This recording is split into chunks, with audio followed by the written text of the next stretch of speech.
Now, it is 16 minutes past 8. They met in the most difficult of circumstances, each of them losing a child to brain cancer. But together they have become a force to be reckoned with. Yeah, we're talking about the Angel Mums. We first met them a while ago, and since then, the challenges they've completed have raised more than £140,000 as they continue to campaign for changes in the treatments available. They're going to join us in just a moment. But first, Jane McCubbin has more now on the children at the very heart of what they do. Ethan was sports mad. He adored his family. George loved Arsenal and Harry Potter. He had a smile that could melt a heart. Grace was called Amazing Grace by her family because she was just that. You can open them now. Shay was a brilliant big brother. It's a film, Shay. And Connor's mum says he was kindness itself.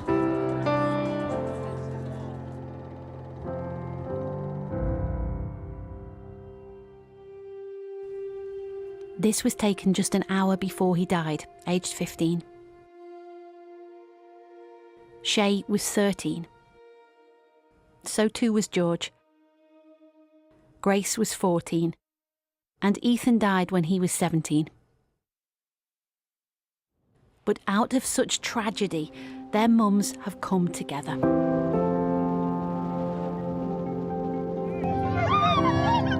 Calling themselves the Angel Mums, they launched an Earth, Wind and Fire challenge, climbing mountains, walking in the sky, fire walking.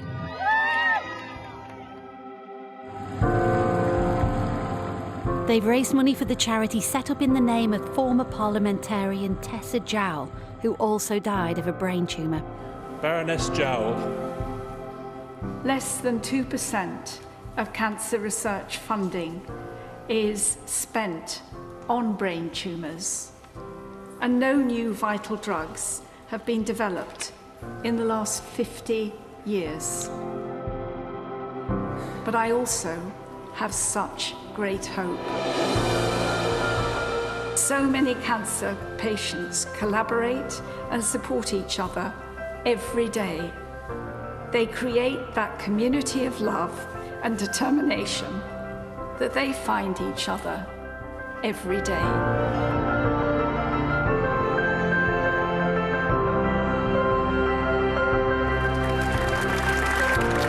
Tessa Jowell dedicated her final parliamentary speech to highlighting the health inequality facing those with brain tumours, a cancer which causes more deaths of people under 40 than any other cancer. In the end, what gives a life meaning is not only how it is lived, but how it draws to a close. And that cause is now being championed by the Angel Mums in the name of their children. We are joined now live on the programme by 5 of the Angel Mums: Louise, Nikki, Claire, Rebecca and Nikki. Morning, all of you. Good morning. That film that we've just watched is quite frankly staggering. To look at the stories and look at what you have all been through together. What you have done since that, though, is equally important. Just tell us about the bravery that's been required to move forward now and the new things that you're doing. Well, it's nothing compared to the bravery that we had to see our children with all the treatments, the barbaric treatments they went through. So for us, we want to be brave, we want to be put out of our comfort zones. We know we need to do something big to bring awareness to this plight. Right. Why do you need to do that? Because historically, only 2% of funding goes to brain tumour research funding, and we need to raise so much awareness because it kills more children than any other cancer. We just can't, now we know how bad it is, we just can't leave it. We need to do this for our children, if not with them, then for them. Exactly, Nikki, yeah. what sort of stories are you hearing from one another, from other parents who are tragically in the same situation as you guys about this? Yeah, that nothing's changed. I'm currently talking to other families. We try and help other families that are going through a similar thing, and treatment hasn't changed. It hasn't changed in over 30 years, and, you know, there's so much limited access to that treatment. So, you know, we want to change that, which is why we are partnering with Tessa Jowell, because they are transforming the way care is delivered into the UK. A lot of us were forced to go abroad, forced to fundraise for additional treatment. And that's a really scary experience, because you're taking your child abroad, away from your friends and family, you can't get travel insurance. So if we can change that for other children who will face this, then, you know, that is our purpose now. And Claire, it's very much about, you know, as you were saying, the treatment and how old-fashioned a lot of this treatment is. What are the other alternatives? What are the avenues of hope? There's lots of things over in America. I mean, at the minute in England, all we can have is chemotherapy and radiotherapy, which are just so harsh on children. It's something we didn't realise until we were in this world. You know, the children are given chemotherapy, radiotherapy, and if they're lucky enough to survive it, they are left with long-term life-limiting diseases, or the risk that the cancer will return one day because the treatments actually cause cancer. So a lot of the new treatments, hopefully they're being looked into in other countries. They are a lot gentler on the children. They don't leave them with so many Deficits. long-term problems afterwards. It is one of the problems, part of the problem, that there are so many different types of brain tumour and brain cancer that You can't just umbrella it under one. Yeah, we tend to think of it, I tend to think of it as one issue, but it's really complicated, isn't it? Very, very complicated. It's one of the hardest cancers to treat, Yeah. because you've got things like the blood-brain barrier that is really difficult to cross when it comes to treatment. However, you know, we've seen with advances in other cancer treatments that if enough money is given to that, then things do change, you know, and that's what we want for future generations, is to be more hope for different treatments. And so that's what we're fundraising for. Yeah. Lots of our children were given a 0% chance of survival, and that's not something that we ever thought we'd be given as a stat. We always thought there'd be at least 5%. So to be delivered that news that there's no hope of saving your child, you know, we can't rest now that we know how bad it is. And Rebecca, one of the things that's happened since you were last here is more people have been in touch.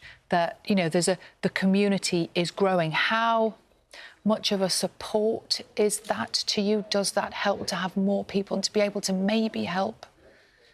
It's incredibly heartbreaking that our numbers are increasing weekly. And that just goes to show that this is not a rare cancer.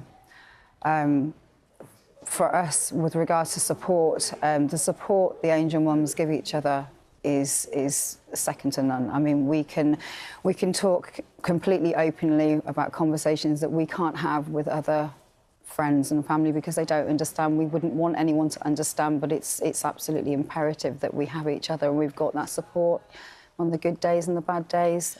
These ladies, I consider as some of my bestest friends. They're amazing. Really, really. Nikki, what sort of support do you get, friendship? I bet you're all constantly in touch, are you? Yeah. We are, yes, and I think the milestones sometimes are the hardest. Birthdays, starting school. Louise's son George would have been 16 on Friday, so she had a big party for him, a fundraising ball last Friday, and a lot of us were able to go along and support, and that's incredibly important. It's also important for our partners, for our husbands, you know, to get to know other people as well and have that level of support, and also siblings. They've become friends, and it's nice that they've got somebody to talk to that knows what they're going through as well. So it's about... It's not just us and the mums, but it's also our families as well, and just really kind of having that support network for everybody.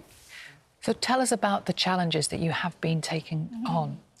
We did Earth, Wind and Fire this year. Go on. So in May, we climbed Snowdon.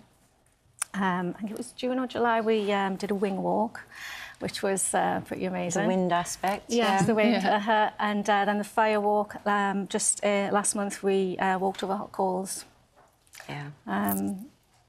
And it's just, every single one's been amazing, really, hasn't it? Yeah, just getting together. And getting together just to see each other and talk to each other again. It's just such a nice kind of group that we've formed. We're not just, we've all become really close friends now, so it's just a lovely thing to be part of. And that support you were talking about that you rely on in your everyday life when you're going about your work and home, how did that support help one another when you're walking over hot coals and jumping out of goodness knows what? We're just honestly not scared because we've seen our children face so much, things that no child should face. And as well as raising awareness, you know, we've raised over £140,000 now. And until we secure that government level funding for that research that we so desperately need into the area of brain tumours, then we're going to have to just carry on doing it ourselves, aren't we, ladies? Yeah. So what are the numbers? What's the goal?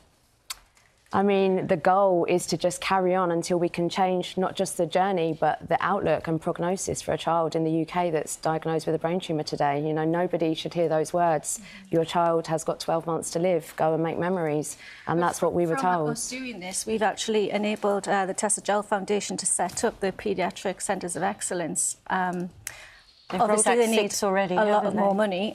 So this is something that will keep going for as long as it takes. It's about raising money, but it's also, I guess, being here today, it's about awareness as well. It's about teaching all of us who haven't been in contact with brain tumours about the reality and the future. Yeah, it's about removing that rarity, because everybody thinks brain tumours are rare and they're absolutely not, and we're going to keep shouting about it until people realise that they're absolutely not rare. When you're in the position you've all been in and you hear the word rare, it's absolutely no consolation, I guess.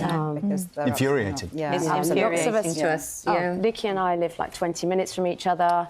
Lots of us live so close. We know lots of others in the area that are getting diagnosed every day. You know, we were all just normal families, and then bam, out of the blue, our children, who were previously all super healthy, were given this horrific diagnosis following, you know, headaches or, you know, a seizure, and it's just not good enough. You know, we didn't know about it before. We wish we had, and we could have done something to save our own children, but we can't save them now. We just need to change things for others.